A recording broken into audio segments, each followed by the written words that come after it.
Bonsoir et bienvenue à tous. Merci de nous rejoindre sur la 2S TV. Les titres de cette édition. La route a encore fait parler d'elle. 5 personnes ont perdu la vie dans un grave accident qui s'est produit ce matin à Ngabou dans le département de Mbacké. C'est un bus qui a violemment heurté un mini-car. Les détails dans ce 20h avec Pape Sayar Mbaye.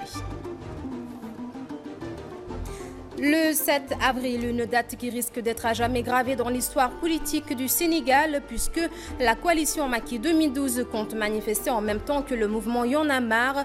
Cependant, aucune autorisation n'a encore été délivrée aux deux partis selon Tiat de Y en a marre. Les jeunes de Koloban veulent désormais prendre leur avenir en main. Ils n'accepteront plus que des activités politiques se tiennent dans leur localité puisque ce sont eux-mêmes qui ont paient les pots cassés, disent-ils. Ils comptent faire face à tout manifestant. À suivre également dans ce journal le supplément du sport avec Baboundour sur ce plateau. Voilà pour le sommaire. Un accident mortel s'est produit ce matin à Ngabou dans le département de Mbacké. 5 personnes y ont perdu la vie et plus d'une vingtaine de blessés enregistrés. C'est un bus qui a violemment heurté un mini-car de transport en commun et selon les témoins, l'accident provient d'une course-poursuite entre les deux véhicules. La correspondance de Pape Sayar Mbaye et de Beka Ndiaye. Une course-poursuite entre un bus DK 8315 AS et un minicar de transport en commun immatriculé DL 1649D a causé ce vendredi matin un accident d'une rare violence à hauteur de Ngabou, localité située à quelques encablures de Touba. On a dénombré 27 victimes, dont 5 corps sans vie et 5 victimes graves, avec 17 victimes légères. On a tous évacué à l'hôpital Matlaboul Fawzeyni. Un bilan lourd enregistré lors de cet accident. Des témoins nous expliquent les causes. Ils étaient en course. C'est au moment où le bus tentait donc de dépasser le minicar que le chauffeur a refusé. C'est ainsi que notre conducteur a forcé le passage et il a violemment heurté le minicar. C'est notre conducteur qui a tort. Après son forfait, notre conducteur voulait fuir avec son véhicule. C'est ainsi qu'un vieux lui a demandé de rester. À l'heure où l'État du Sénégal brandit 10 mesures pour la sécurité routière, en voilà un accident qui aura été le fruit d'une indiscipline notoire et caractérisée. Une situation regrettable selon le président du regroupement des chauffeurs et transporteurs de Touba venu aux nouvelles. Moi, je suis pour la légalité. Ce que j'ai vu aujourd'hui, c'est inacceptable. Ce n'est que de l'indiscipline. Ils sont tous fautifs. Nous demandons à la justice de faire son travail.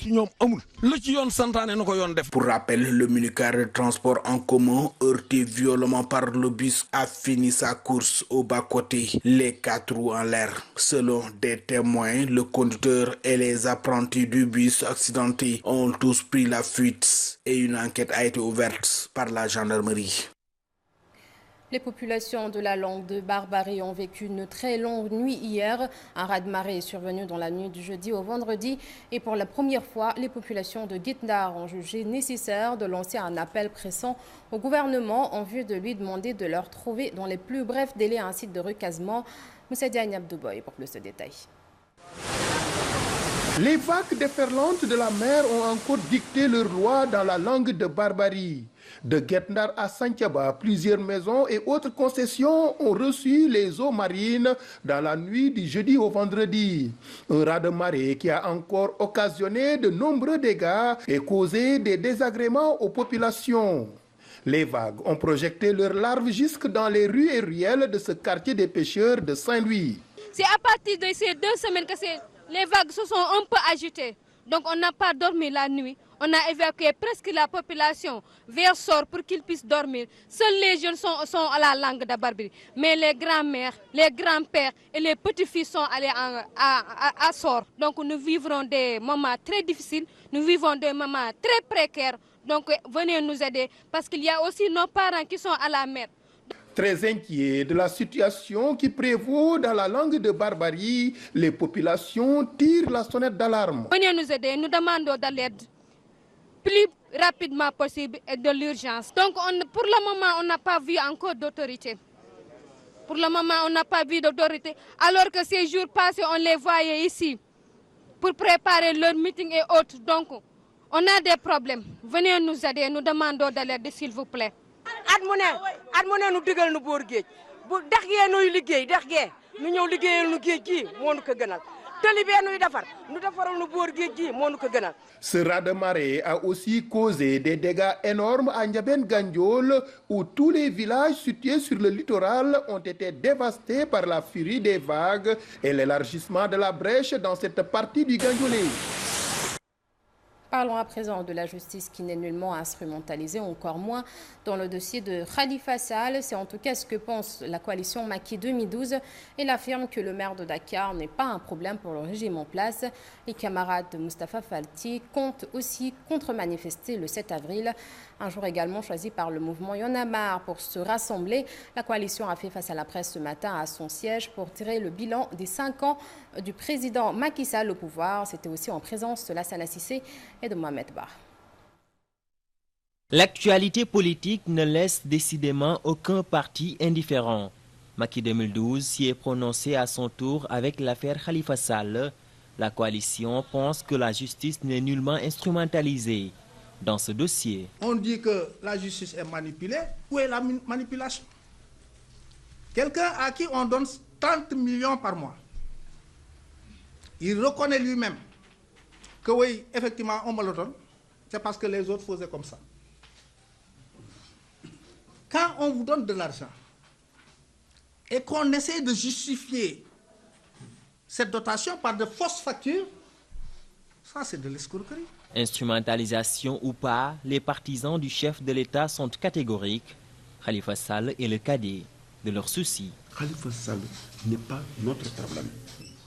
Il appartenait en 2012 à la coalition Benno Tanor. Nous, on était ici avec Macky 2012. Il était maire de Dakar, directeur de campagne de Benno Tanor. Macky Sall a gagné Dakar, l'ensemble de la région. Il n'est pas un problème. Autre question de l'heure, la marche des Yanamaristes prévue le 7 avril, mais ils ne seront pas seuls sur le terrain. On a des éléments qui ont maîtrisé les techniques de contre-manifestation. Donc nous, on posera lourd ce 7 avril sur les manifestations. Et certainement les plus intelligents d'entre vous pourront nous détecter. Donc que Y en a marre se prépare en conséquence. Elle ne sera pas la seule sur le terrain. Macky 2012 a aussi tiré le bilan des 5 ans du président Macky Sall au pouvoir. La coalition estime à 75% le taux de réalisation de ses engagements avec une note. 16-20 a été attribué à son Excellence le président Macky Sall. Sur le même sujet, le préfet de Dakar n'a délivré pour le moment ni pour Y en a marre, ni pour les jeunes de l'APR une autorisation de se rassembler le 6 avril. C'est une déclaration de Thiat du mouvement Y en a marre. Ils réaffirment leur détermination de s'unir, de réunir plutôt 1 million de personnes habillées tous en noir le vendredi prochain. Thiat de Y en a marre a été interrogé par Elhadji Malick Cissé et Papi Dia. C'est ce qu'on appelle le récépissé de dépôt. Nous en avons nous aussi. Ce n'est pas une autorisation. L'autorisation se fait avec 3 jours francs. Ce n'est pas possible. Donc c'est un récépissé de dépôt. Il faut que ce soit clair. Ça, c'est de l'intox. S'il y a quelqu'un qui devrait avoir son autorisation, leur autorisation, c'est nous. Ce n'est pas eux. Ils veulent provoquer, ils veulent nous provoquer, ils veulent faire peur aux Sénégalais, faire comprendre qu'il y aura des échauffourées, des problèmes et trucs. Et aussi, surtout, permettre à l'autorité publique d'avoir le prétexte de nous refuser l'autorisation et de dire, écoute, il risque d'avoir des échauffourées. Mais il faut comprendre qui est dans la méthodologie, qui c'est lui qui cherche aujourd'hui à créer des problèmes pour qu'il n'y ait pas notre rassemblement. S'ils sont assez convaincus du programme de leur président, s'ils sont assez convaincus, comme ils le disent et le répètent, que les Sénégalais ne seront pas dehors, pourquoi organiser une contre-manifestation le même jour? Ils n'ont qu'à choisir un autre jour, avant ou après. C'est ça qui est responsable. Ou bien même, le même jour, mais à un autre endroit. Mais choisir le même itinéraire ou choisir le même endroit, ça, c'est ça de la provocation. En cette période où opposants et pro-pouvoir se jettent la patate chaude et menacent de faire marche pour dénoncer, les habitants de Koloban bandent les muscles pour faire face aux manifestants. Elles disent en avoir ras-le-bol des activités politiques qui leur portent préjudice. Koumagissé Mohamed Jai. La place de l'Obélisque, appelée place de la Nation, un cadre de vie qui a pratiquement changé de visage avec les travaux d'embellissement, mais ce lieu est devenu un coin de règlement de compte, une situation qui est loin de plaire aux habitants. Nous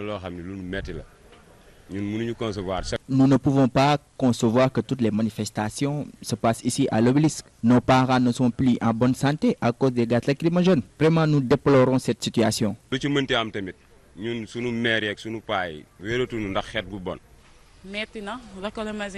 Nous en avons marre de ces manifestations. Nos enfants ne sont plus d'ailleurs en bonne santé. Sincèrement, ils devraient chercher ailleurs et nous laisser tranquilles. Au place de l'Obélisque, parfois, ça me choque et ça me fait mal. Malgré que chaque chose a son temps, c'est qu'on dit. Mais ce que je vois ici, au niveau de ce quartier à Koloban, vraiment, les quartiers qui vivent ici à Koloban, à chaque fois quand il y a des manifestations, vraiment, on voit que tellement que des problèmes. Victime de jets de grenades lacrymogènes, d'agressions, la population face Gueule-Tapée Koloban demande à ce que cela cesse. Nous demandons à tous ceux qui veulent manifester d'aller voir ailleurs. La corniche est là, la place de l'indépendance aussi. Donc qu'ils nous laissent tranquilles. De l'indépendance. C'est de déménager, d'aller vers Anne-Marie, là où il y a mon beau-frère qui habite là-bas. Qui habite là-bas, me repose. Parce que même jamais mes enfants là-bas. Parce que je ne veux pas que ça implique dans certains détails ici. C'est pas bon. Mais vraiment, ce qu'on fait souvent ici à Koloban, mais vraiment, c'est quelque chose qui sort des jeunes Koloban. Ces habitants sont prêts à affronter tout manifestant qui compte, les encombrer. Nous les attendons de pied ferme. Et si ça déborde, ils auront affaire avec nous. Et nous sommes prêts à aller jusqu'au bout.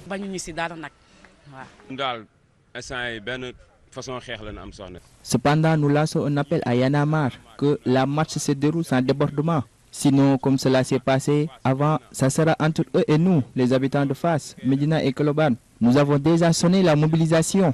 Sinon,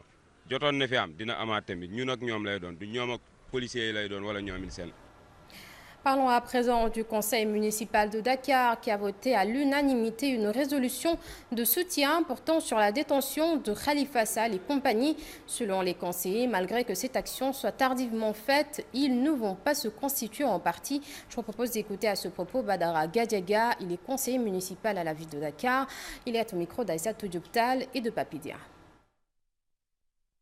Je me suis dit que pourquoi on entend les maires à l'échelle africaine de Bamako, de Johannesburg, de n'importe où on entend les maires communiquer et soutenir le maire Khalifa Sall et que le conseil municipal de Dakar, nous n'avons même pas assez d'éléments, nous n'avons pas assez d'informations pour parler de la chose. Cette résolution peut beaucoup apporter aux maires. On voit même des maires qui ne sont pas du Sénégal à l'échelle africaine et à l'échelle mondiale montrer leur soutien. Et le conseil municipal vote cette résolution pour montrer qu'il ne se constitue pas partie civile. Cette résolution, moi je trouve qu'on l'a fait très tardivement, 21 jours après l'arrestation du maire. On devait le faire bien avant, je trouve. Que mes collègues qui sont de Tahaou, qu'ils comprennent que ce problème ne concerne pas Khalifa Sall qui est responsable politique à Grand Yoff ou à Dakar. C'est le maire de Dakar qui est arrêté et nous avons tous voté ce budget. Et nous n'avons pas de séance d'explication et d'échange. Et nous sommes tous des ambassadeurs de la ville de Dakar. Et c'est parti pour les 3 jours de culture urbaine appelés VSD Hip Hop. Le rappeur Simon Kouka en est l'initiateur. Il compte développer les cultures urbaines au Sénégal. En conférence de presse, Simon a précisé qu'il n'a pas reçu 300 millions de francs CFA de subventions. Nous l'écoutons au micro d'Elhadj Malick Cissé et de Papidia. Il y aura des échanges. Il y a déjà des jeunes qui sont là pour l'atelier d'écriture de projet qui sera animé par le professeur Omar Sall. Il y a MAO DAO, musique assistée par ordinateur, MAO, la formation MAO qui va se faire avec Ahmed Diop cet après-midi. Déjà, les candidats sont là. Il y a les ateliers graphes, ateliers DJ et ateliers danse qui vont se passer pendant 3 jours. Mais surtout, des discussions intergénérationnelles. Sans oublier l'atelier slam aussi, qui va se faire avec Septic et les Omar Ben Khattab durant ces 3 jours. On tenait vraiment à faire ce rassemblement, à montrer la force du hip-hop sénégalais. Aujourd'hui, dans chaque région, on a une porte d'entrée. Fonds de développement des cultures urbaines. Si on a un fonds de développement, nous avons mais 300 millions. Nous avons 300 millions. Parce que mon frère, les 300 millions, nous financons les doudeg. Il y a eu 21 featuring qui vont se dérouler pendant 3 jours, finis sur scène. Et nous parlons toujours culture, mais cette fois-ci avec la 13e édition de l'exposition des œuvres d'art de l'association Dakar Women's Group qui a rassemblé une 60aine d'artistes pour promouvoir l'expertise sénégalaise afin de permettre aux artistes d'avoir la possibilité d'être en contact avec le monde culturel. Les recettes vont servir à financer les actions sociales. Aïssatou Dioptal et Papidia. Ils sont plus de 60 artistes à exposer leurs œuvres. Ces tableaux, comme d'autres objets d'art, sont pour la plupart faits par des Sénégalais, au moins pour les organisatrices de montrer l'expertise sénégalaise. Nous avons organisé cette exposition d'art aujourd'hui pour promouvoir les artistes sénégalais. Donc, il y a 61 artistes qui ont participé. Il y a plus de 40 Sénégalais qui sont parmi nous aujourd'hui. Ces articles exposés sont tous vendus et les recettes vont être reversées pour des activités sociales où intervient très souvent l'association. Donner l'argent pour les gens, pour les associations qui ont besoin. Par exemple, pour les écoles, les centres maternité, les centres pour les handicapés. Cette 15e édition a réuni des artistes venus d'horizons divers. 60% d'entre eux sont des Sénégalais ayant un lien fort avec le pays de Senghor. Une exposition qui contribue dans la vision du Sénégal émergent, selon les organisatrices. Aïssatou Dioptal, place maintenant à Baboundour pour le supplément des sports, comme tous les vendredis. Bonsoir Babou. Bonsoir Fatounia. Alors, nous démarrons cette page sportive avec le supplément, avec le tournoi de l'UFOA dont les demi-finales démarrent ce vendredi. Oui, au menu de ce tournoi qui se déroule actuellement au stade Demba Diop, 2 demi-finales sont au programme. Il s'agit des équipes de la zone A à celle de la zone B de l'UFOA. Hawa Mamadou Konaté pour le reportage. Après avoir signé un partenariat avec les 16 fédérations de l'UFOA, Fox Sport va lancer un premier tournoi regroupant 4 clubs champions d'Afrique de l'Ouest ce week-end à Dakar. Il s'agit du champion du Sénégal, US Gorée, du champion de Côte d'Ivoire, AS Tendant, du champion du Libéria, Barak Youngs Contrôleuse, et du champion du Ghana, Wa All Stars FC. En ce qui concerne la compétition elle-même, donc elle commencera avec une double opposition. Les 2 équipes de la zone ouest A vont se rencontrer en deuxième heure, c'est-à-dire donc l'Union sportive goréenne et donc l'équipe libérienne. Et en levée de rideau, nous avons aussi une grande opposition entre une équipe ghanéenne, Wa All Star, voilà, c'est eux qui ont bien sénégalais, et bien entendu l'AS Standard de Côte d'Ivoire, qui a été championne de Côte d'Ivoire l'année dernière.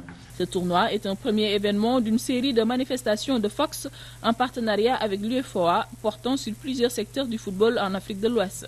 Ce tournoi contribue à revitaliser les compétitions de clubs et même des équipes nationales des 2 zones.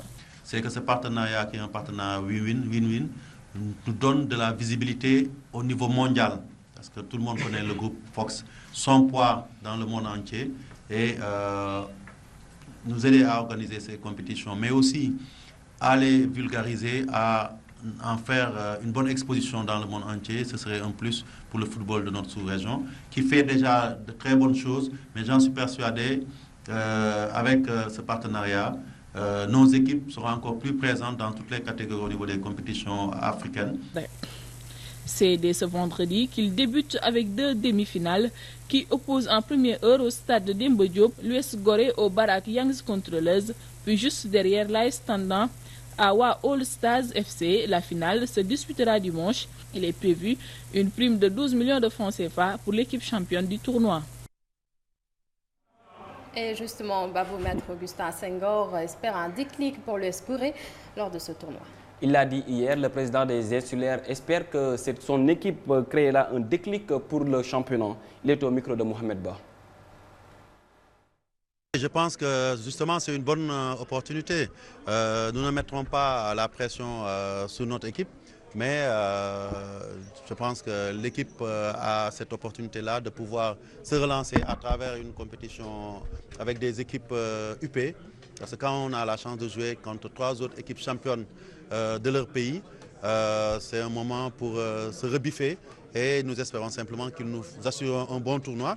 D'autant plus qu'il est important de le signaler. Je pense qu'ils sont les dignes représentants du Sénégal. Ils doivent essayer de tout faire pour se montrer à la hauteur et montrer aussi que leur classement actuel n'est pas mérité parce qu'on a un bon groupe. On a eu relativement une bonne participation lors de la double confrontation contre Oroya. Je pense même qu'on aurait pu passer cette compétition. Et aujourd'hui, faire un bon tournoi pourra être un bon viatique pour la suite du championnat parce qu'il ne faut pas se tromper d'objectif. Aujourd'hui, plus que jamais, c'est le championnat qui est l'objectif principal de notre club. Oui, Fatouignan, le premier résultat vient de tomber. AS Tendant de la Côte d'Ivoire a battu Wallstar du Ghana sur le score sans appel de 3-0, Fatouignan. Et Babou, nous parlons toujours football, mais cette fois-ci avec la CEDEAO. Oui, la communauté économique des États de l'Afrique de l'Ouest organise un tournoi de football et de basketball. Ce tournoi vise à consolider les liens d'amitié entre les États membres de la CEDEAO. Écoutons Jean-Antoine Diouf au micro de Mohamed Ba. Pour le volet sport, il s'agira pour nous, à travers les ambassades des États membres de la CEDEAO, de mobiliser les communautés établies au Sénégal, la communauté nigériane, la communauté béninoise, togolaise et j'en passe. Donc toutes ces communautés établies ici, nous allons les regrouper par le biais de leurs ambassades et organiser un tournoi. Et ce tournoi vraiment vise à consolider les liens d'amitié et de fraternité qui lient nos communautés, mais il vise également ce tournoi à approfondir l'intégration régionale à travers le sport. Vous savez mieux que moi les vertus du sport en termes de raffermissement des liens, en termes de promotion de la paix également. Cette compétition, nous comptons l'organiser en partenariat avec l'association des anciennes basketteuses du Sénégal, qui vont mobiliser des jeunes filles cadettes parce que l'idée c'est vraiment de commencer à sensibiliser la jeunesse sur les enjeux de l'intégration régionale. Alors Babou, parlons à présent de la Ligue 1, 15e journée, Diaraf reçoit Génération Foot. Oui, Diaraf, deuxième du championnat avec 25 points, reçoit Génération Foot leader avec 31 points au stade Demba Diop. Une rencontre qui aura une saveur à cause de la position des deux équipes. Adama Kandé nous fait le point. Certes, il y a un succulent derby du Nord entre la Linguère et le Ndiambour à Saint-Louis ou encore un gros duel à Ziguinchor entre le Casasport et NGB. Mais le choc qui retient les attentions ce week-end, c'est bien l'affiche Diaraf Génération Foot à Demba Diop. Le leader Génération Foot, champion de la phase aller, est un jeune loup venu de la Ligue 2 avec des dents longues, donc de grandes ambitions. Ces 2 victoires d'affilée depuis l'entame de la manche retour corroborent la bonne santé de l'équipe de Denis Biramdaou. Ce sont d'ailleurs ces belles performances qui lui ont permis d'occuper le fauteuil de leader avec 6 points de plus que son dauphin, le Diaraf. Justement, c'est ce statut de leader que Génération Foot veut consolider en se déplaçant à Demba Diop ce samedi. Mais ce voyage à Dakar est risqué pour les coéquipiers d'Ibrahima Niane. En effet, l'adversaire, le Diaraf, est une bête blessée. Battue le week-end dernier par Tengued FC, l'équipe de la Médina ambitionne de se racheter, histoire de réduire son écart avec Génération Foot, mais aussi de garder sa place de dauphin.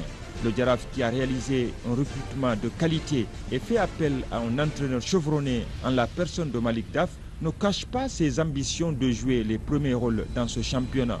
On peut donc dire que tous les ingrédients sont réunis pour une rencontre explosive demain samedi au stade Demba Diop entre Diaraf et Génération Foot. Et l'on change de discipline, Babou, pour parler du karaté avec le tournoi de la zone 2. Oui, les cadets juniors espoirs karaté du Sénégalais ont remporté 12 médailles d'or, dont 5 argent, lors de la 3e édition du tournoi de la zone 2 en Guinée. Tous affichent un sentiment de satisfaction. Fatima Silla. 17 combattants, 17 médailles, dont 12 en or et 5 en argent. Une belle moisson pour l'équipe nationale de karaté du Sénégal, cadet junior espoir. Parmi les 17 combattants, on avait 4 combattants pour le kata et 4 pour le comité. Mais on peut dire également que cette délégation était la troisième plus forte délégation. La Guinée qui était vraiment représentée sur tous les plans, le Mali qui était pays voisin, le Sénégal venait en troisième plus forte délégation. Donc l'équipe de Qatar, on n'avait pas présenté une équipe de Qatar. En individuel, nous avons gagné nous avons gagné 3 médailles d'or sur 4 possibles. Et le reste, c'est en comité. Ibrahim Gomis, Khadija Sow se sont distingués en kata et kumité en remportant tous les deux des médailles d'or. On s'est bien préparé et c'était pas facile. C'était pas facile du tout. 8 pays, mais 2. Demi-finale, finale. Ouais. Quel kata et Kankusho et Unto en finale. Une discipline qui sera olympique en 2020, suffisant pour soutenir ces jeunes.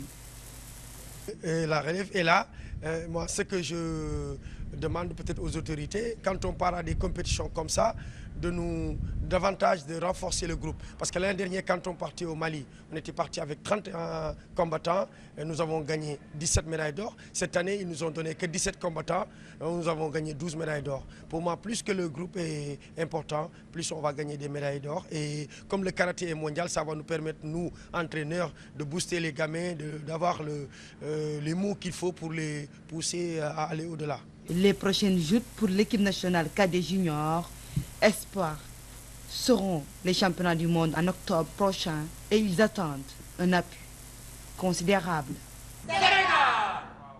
Fatima Silla Babou, nous restons avec elle, mais cette fois-ci pour écouter les propos du directeur technique national qui se prononce également sur ce tournoi du karaté. Oui, Fatima, même s'il tire un bilan globalement positif du troisième édition du tournoi de la zone 2, Joseph Sarr demande plus de considération à l'endroit des autorités. Il est au micro de Fatima Silla. Mais bon, résultat positif, mais teinté quand même d'une certaine amertume parce qu'on a laissé ici peut-être 17 autres qui auraient pu nous apporter aussi des médailles. Faute de moyens. Parce que vous savez, quand on prend le tournoi cadet junior espoir, c'est en fait 3 championnats en un. C'est les catégories espoir, les catégories juniors et les cadets. Chacune des catégories mérite une compétition, mais on les a combinées. C'est pourquoi donc les délégations sont importantes. Souvent, au niveau de nos autorités, on ne comprend pas qu'une délégation de 30 dans ces catégories, ce n'est pas une délégation importante, c'est ce qu'il y a de plus normal, parce qu'une délégation complète d'ailleurs est autour de 37 à 39. Bon, nous avons juste amené des individuels, et même des individuels, pas dans toutes les catégories, mais uniquement dans certaines catégories. L'année dernière, nous sommes revenus avec 17 médailles d'or. On n'a pas été reçus, même si dans notre rapport, nous en avons parlé. Mais j'espère que cette année, quand même, pour une seconde fois, les jeunes, parce que ce sont les mêmes, peut-être il y a eu de nouveaux cette année, qui ont réédité cet exploit. Je crois que vraiment le ministre devrait les recevoir pour les encourager, parce que quand même nous sommes maintenant olympiques et avec ces jeunes, le Sénégal peut espérer en tout cas de grandes satisfactions. Et Fatou, pour terminer, on va parler de basketball avec l'association des amis du basket de Ouakam qui organise une journée de lancement et d'inscription ce samedi au terrain basket du foyer. Les enfants de 7 à 17 ans sont attendus, garçons et filles.